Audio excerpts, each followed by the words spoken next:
ብዙ ጥንዶች ትዳርን ጠንካራ አድርጎ የሚያስቀጥለው ፍቅር ነው ብለው ያምናሉ።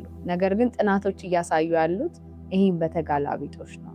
ሳይኮሎጂስቱ ጆን ጎትመን በብዙ ሺህ የሚቆጠሩ ጥንዶችን ለብዙ ዓመታት ያጠና ነበርና ነገር ግን ከዚህ ጥናት እንግዲህ አስደንጋጭ የሆኑ ሪዛልቶችን ይዞ መጥቷል።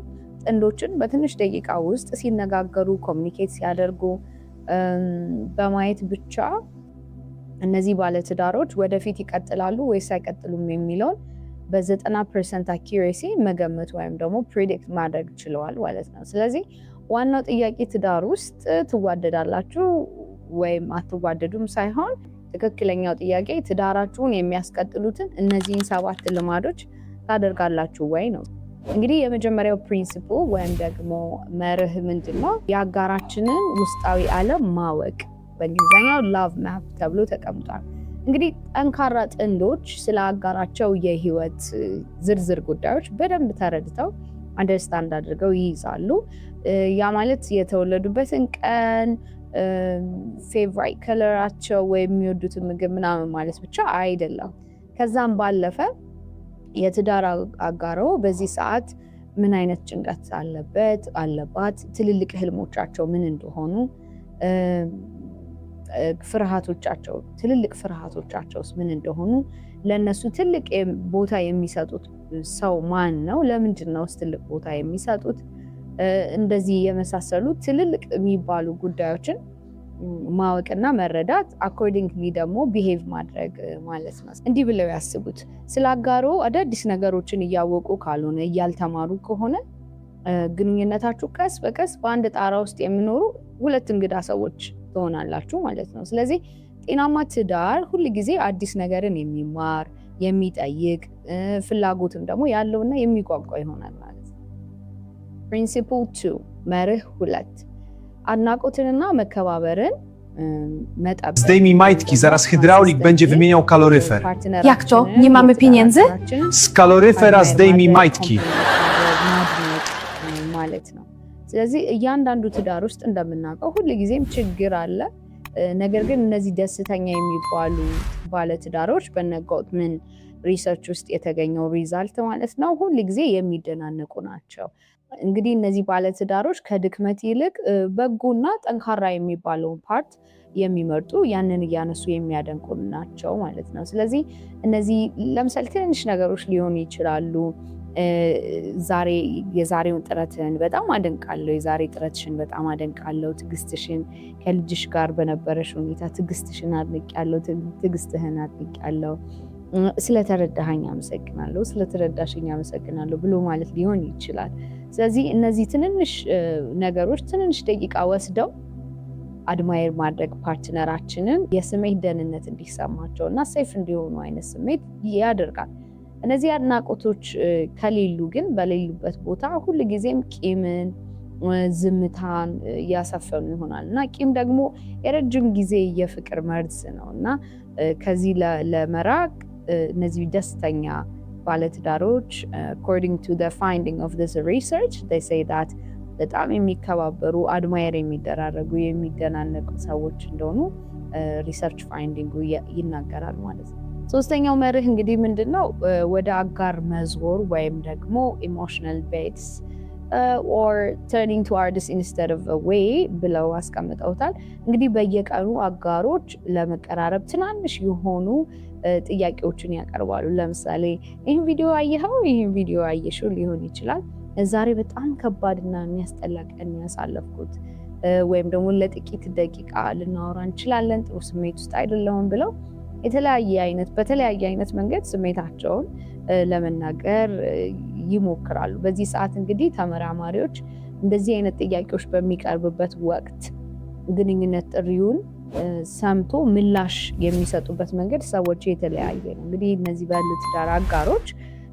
የትዳር አጋሮች በነ ጆን ጎትመን ሪሰርች ውስጥ ያሉ ሰዎች በ3 መንገድ ምላሻቸውን እንደሰጡ ያሳያሉ። የመጀመሪያው እንግዲህ ወደ አጋር ዞር ብሎ ትኩረት ሰጡ፣ ጉዳዩ ትንሽ ቢሆንም ትልቅ ትኩረት ሰጡ።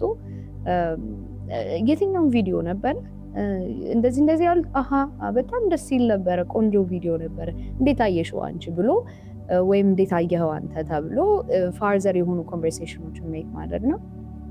ጥሩ ቀን አልነበረኝም፣ ደስ የሚል ጊዜ አላሳለፍኩም ብሎ የሚጠይቁ ከሆነ ደግሞ ለምን፣ እንዴት፣ በምን ሁኔታ ብሎ ትኩረት ሰጥቶ መመለስ እንደማለት ነው። ሁለተኛው አመላለስ ደግሞ ፊትን ማዞር ችላ ማለት።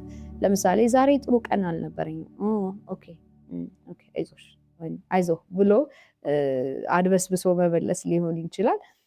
ሶስተኛው ምላሽ ደግሞ በጥላቻ ወይም ደግሞ በቁጣ መመለስ ሊሆን ይችላል። ለምሳሌ ዛሬ ከባድ ቀን ነበር ያሳለፍኩት ብሎ አንደኛው ፓርትነር በሚናገርበት ሰዓት ሌላኛው ፓርትነር በቁጣ ወይ የራሳቸውን ብቻ ለመናገር መሸኮል ሊሆን ይችላል፣ በቁጣ መመለስ ሊሆን ይችላል። ስለዚህ ደስተኛ የሚባሉ ባለትዳሮች እነዚህ አይነት ጥያቄዎች ጥንዶች ሲያቀርቡላቸው አዎንታዊ ምላሽ ነው የሚሰጡት። ትንሽ ቢሆንም ጉዳዩ ግን ትልቅ ትኩረት ሰጥተው ማናገር ኮሚኒኬት ማድረግን የመረጡት ለረጅም ጊዜ ትዳራቸው እንዲቀጥል ምክንያት ሆኗል ማለት ነው። ወደ አራተኛው ፕሪንሲፕል ስንሄድ እንግዲህ ተጽዕኖ መቀበል or let your partner influence you ብለው አስቀምጠውታል።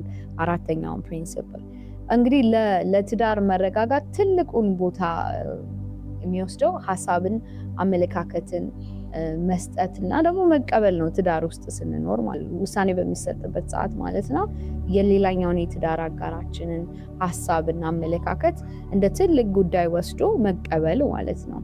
ትዳር የሚፈርሰው እንግዲህ አንደኛው ወገን የኔ ብቻ ሀሳብ ይሰማ፣ የኔ ብቻ ፍላጎት ይደረግ፣ የኔ ብቻ ትክክለኛ መንገድ ነው ብሎ በሚያስበው ነው ማለት ነው። ጤናማ ትዳር ያላቸው ሰዎች ግን እነ ጆን ጎትመን ባጠኑት ጥናት ላይ ሪዛልቱ ግን ምንድነው የሚለው እንግዲህ ያንቺ ወይም ያንተ አመለካከት ለኔ ትልቅ ቦታ አለው ብለው የአጋሮቻቸውን ሀሳብና አመለካከት እንደ ትልቅ አድርገው የሚወስዱ ናቸው ማለት ነው።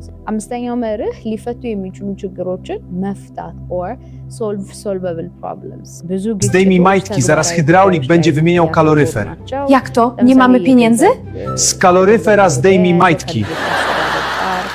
የጊዜ አጠቃቀም ሊሆን ይችላል፣ የቤት ውስጥ ስራዎችን ማኔጅ በማድረግ ጉዳይ ሊሆን ይችላል የሚጋጩት። ነገር ግን እነዚህ ስኬታማ ጥንዶች ወይም ሃፒ ሜሪድ ፒፕል ሁል ጊዜ በእርጋታና በሰከነ መንፈስ ይፈቷቸዋል ማለት ነው። ደስተኛ ጥንዶች በተቻላቸው መጠን እነዚህን ነገሮች ያስወግዳሉ። መሰዳደብን፣ ማሾፍን፣ ራስን መከላከል ወይም ደግሞ ሰልፍ ዲፌንሲቭ መሆን፣ ንቀትን ያስወግዳሉ። በምትኩ በመከባበር ሀሳብ የተለያየ ሀሳብ ያለው ሰው ነው እንግዲህ የሚጋባው። በመከባበር እነዚህን ጉዳዮች እነዚህን ችግሮች ለመፍታት ይሞክራሉ። ስድስተኛው መርህ እንግዲህ ምንድነው? የግጭትን ጥልቅ ትርጉም መረዳት። እንግዲህ አንዳንድ ግጭቶች በትዳር ውስጥ መቼም ቢሆን አይጠፉም። ከምንጋጭባቸው ጉዳዮች በላይ ሄዶ አንደርስታንድ ለማድረግ መሞከር። ለምሳሌ የሆነ የሰው የግል ህልም ሊኖር ይችላል ማሳካት የሚፈልጉት እና እሱን አንደርስታንድ ማድረግ። እነዚህ እንግዲህ ደስተኛ የሆኑ ጥንዶች በነ ጆን ጎትመን ሪሰርች የአንደኛውን ህልም አንደኛው ማዳመጥ ሲጀምር ግጭቱ ሊፈታ እንደሚችል ሪሰርች ፋይንዲንጋቸው ላይ ተቀምጧል። ሰባተኛውና የመጨረሻው መርህ እንግዲህ ምንድነው? የጋራ ትርጉምን መፍጠር create shared የሆነ meaning ኦኬ that means ረጅም እድሜ ያላቸው ትዳሮች የብዙ ሚሞሪዎች የብዙ shared የሆኑ ሚኒንጎች ውጤት እንደሆነ እዚህ ሪሰርች ላይ ተነግሯል ማለት ነው። እንግዲህ አብረን በጋራ ባህሎችን መፍጠር፣ ሚሞሪ ሜክ ማድረግ፣ ቫኬሽን መሄድ ሊሆን ይችላል። እንዲሁም በቤት ውስጥ ደግሞ ያን ያህልም ገንዘብ ሳይወጣ ያን ያህል ሳይጋነን የቤተሰብ ልምዶችን መገንባት፣ ቤት ውስጥም በዓላማ መኖር። ባለትዳሮች ዓላማ ሊያሳኩት የሚፈልጉት የጋራ የቤተሰብ ዓላማ ሊኖር ይገባል። የጋራ ግብዣዎችን ማዘጋጀት፣ እሴቶችን ቢውልድ ማድረግ፣ ስለ ህይወት ያላቸውን የጋራ ራዕይ ቤተሰብ ተሰብስቦ ማስቀመጥና ስለነዛ ጉዳዮች ዋንስ ኢን አ ዋይል ማውራት፣ ዲስከስ ማድረግ። እነዚህ ነገሮች ጠንካራ ትዳርን የሚፈጥሩ ናቸው። አብረው የህይወት ፍልስፍናቸውንም ሲፈጥሩ ባለትዳሮች በየቀኑ ወደ አንድ መሆን እየተጠጉ እንደሚሄዱ እዚህ ጥናት ላይ ከሚያሳዩት ሪዛልት ውስጥ አንዱ ነው ማለት ነው። ስለዚህ እነዚህን 7 ፕሪንሲፕሎች በማየት በጥቅሉ ጠንካራ የሆነ ቤተሰብን፣ ጠንካራ የሆነ ትዳርን በመገንባት ጠንካራ ሀገርን መገንባት እንደምንችል ማሳያ ናቸው ማለት ነው። ይህንን ቪዲዮ ከወደዳችሁት ከስር ኮሜንት ላይ ጤናማ ትዳር እያላችሁ ኮሜንት ብታደርጉልኝ ደስ ይለኛል። አመሰግናለሁ።